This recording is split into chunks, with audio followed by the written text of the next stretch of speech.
Hello, it is me, the Manchurian General. Now, today, it's going to be another one of those extra videos. Today is going to be a review of Records of Ragnarok, Record of Ragnarok Season 1, because I just started and finished it last night. It took me from 3 a.m. all the way till like around 6:30, around there. And I give the short end, just to give a quick summary. I enjoyed it. It was pretty solid. I'm excited for season 2. Now for the long version. Now if you're here just for that, you can click off the video now. But for the longer stuff, we'll breeze from here. Let's go. So, Records of Ragnarok, or Shumatsu no Valkyrie, if you want to go through, if you want to use that version, the original version, the manga version, the untranslated one. Shumatsu no Valkyrie, or Record of Ragnarok, is it's a tournament. It's a tournament manga slash anime. Just think of it like a very huge tournament arc.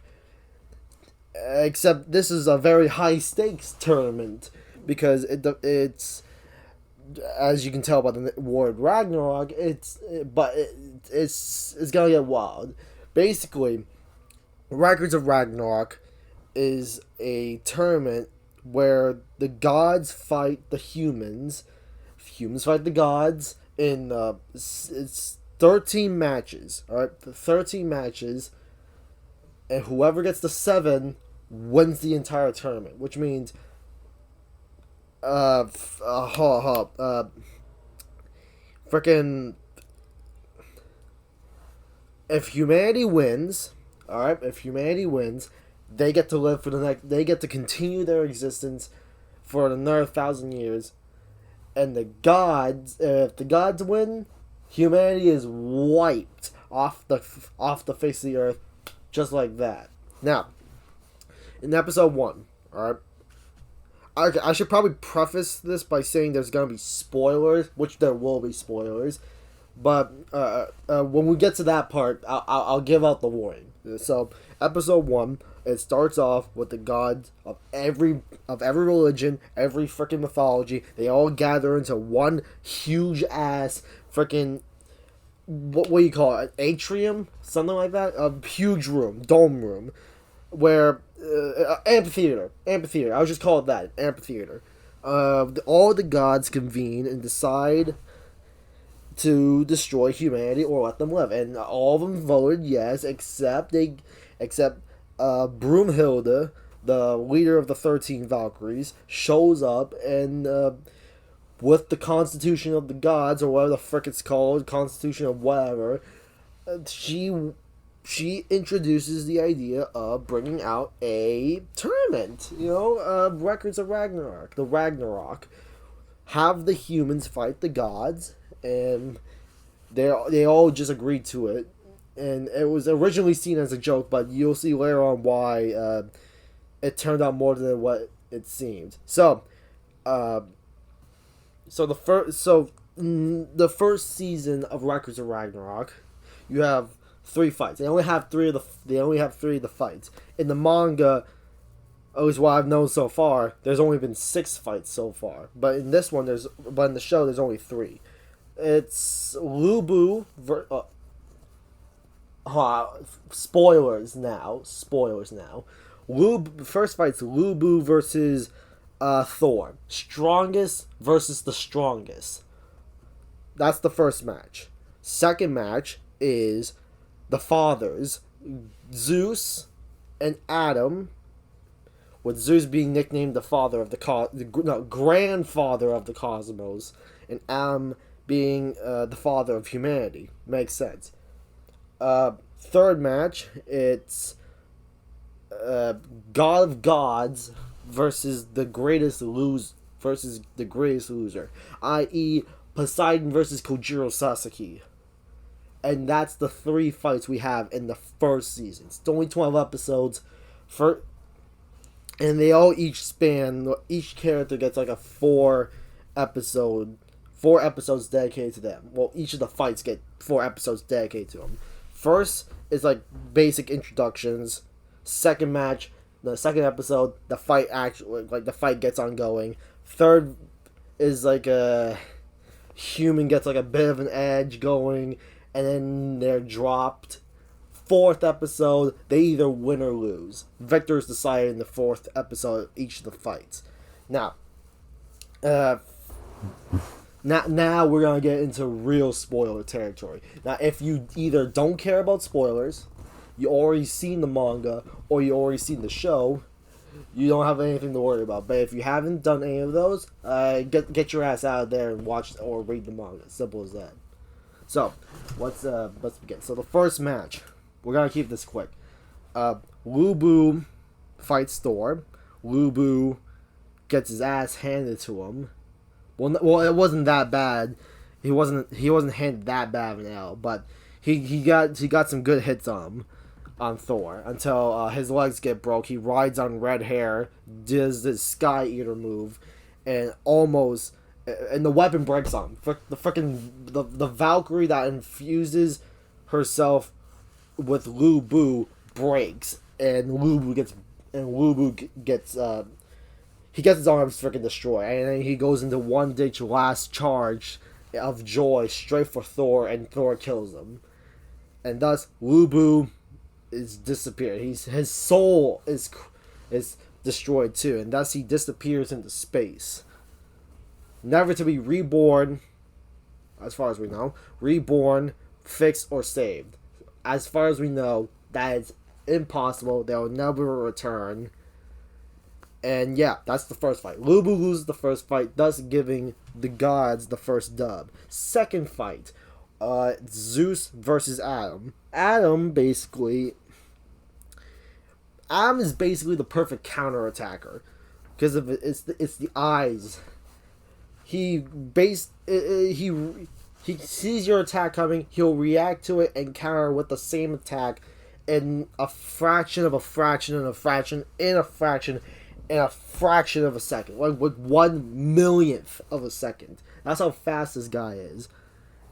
And it's now here's where some of the problem comes up regarding the community and the show, because in the ending parts of the fight, they call it a glorified freaking slideshow, which yeah it is, but let me pose you this: do you really want to see the same freaking action go on for the next 2 minutes, or do you want to just see the freaking like?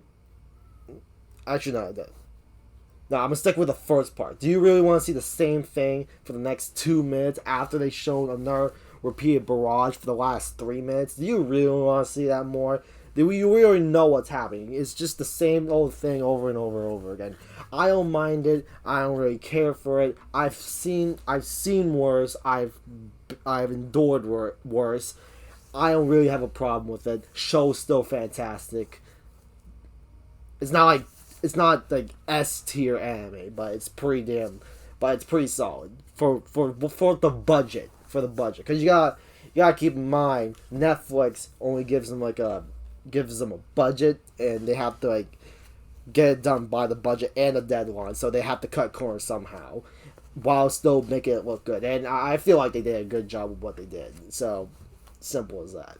Now, if it were an endurance match, Zeus would have lost that like that, but he won via technicality. It was a technical win, since Am died sometime during the final volleys of frickin' fist throws, and Zeus won, so it's 2-0. All right, 2-0.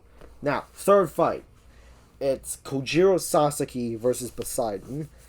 And how this for Kojiro's freaking strat, he's the reader. You know how in video games in competitive fighting games you read an attack. Yeah, he's basically that. He's basically the perfect reader. He analyzes you. He comes up with scenarios in his head. He runs through 10, then 20, hundreds, thousands, millions of times to see how this guy's gonna do it, and if he does one thing, he'll be able to counter it. That's basically his shtick. And oh yeah, another thing, they also go through the backstories of like how these characters got their abilities. Most of them, like how Zeus's Adamus form, which is his final form, came from from one of the original 13 gods that Poseidon killed. You'll learn that in the frickin' you see that in the third fight. Lu Bu with his incredible might, Thor and Mjolnir, Kojiro and his freaking battle scanner, and there was something else. Oh yeah, and Zeus and some of his attacks he got from Cronus, however you say it. And so third fight, Kojiro manages to scrape out what he just scrapes it out. He scrapes out a freaking dub, and first he slices off Poseidon's arm, and then Poseidon grabbed the dismembered arm with the trident still in hand, tries to attack. Kojiro slashes that arm off. Then Poseidon grabs the trident with his teeth, and Kojiro slices his body in a whole X. So basically, the visual here is that head goes off, half the torso goes off too, leaving only the stomach, like the lower torso, like this spot lower, and everything below just falls. Everything falls. His body got cut up like a piece of cake, a literal piece of cake. Except he's not a cake or a pie. It's Poseidon, but you get the point. You get the analogy. It's a figure of speech. Now, Kojiro wins that one, and basically at the end of that episode, that's the last episode. Last episode, Kojiro, that's his episode. He's the winner. Now, they're at the 18-minute mark. The credits start rolling. Like, okay, it's a bit short, but then you see the freaking teaser, a cliffhanger teaser for the next fight. They bring up London. They the fog rolls in, and the fourth fight contenders match up. Well, that and before that, Zeus, Shiva, Ares, Hermes, and Loki meet up in the Zeus's crib, and they decide, yeah, it's time to get serious. So we gotta take this more seriously now. The Valkyries are rebelling against us. We have to take it seriously. Let's go in. So fourth fight, and the contenders for this one are Jack the Ripper. That's right, Jack the Ripper, the greatest. I forgot what his title was. Greatest villain, something like that. Greatest villain, or most evil, versus Hercules, half man, half god, and the Paragon of Justice. I'm pretty sure that's what his title was, at least in the show. I've seen the fights in the manga form. There's this guy who upload all the panels for the fights, at least for the first 4 fights, and that's how I got the information in the first place. And after that, the show ends. Show ends right there. And yeah, I'm hyped for it. It's gonna take a while for them to drop it, but hey, I'm ready for it. Screw it. Why not? It'll be something to watch in the end. But yeah, I just want to end there. Video's running long, and this is the Manchurian General. I'm signing off. Peace out.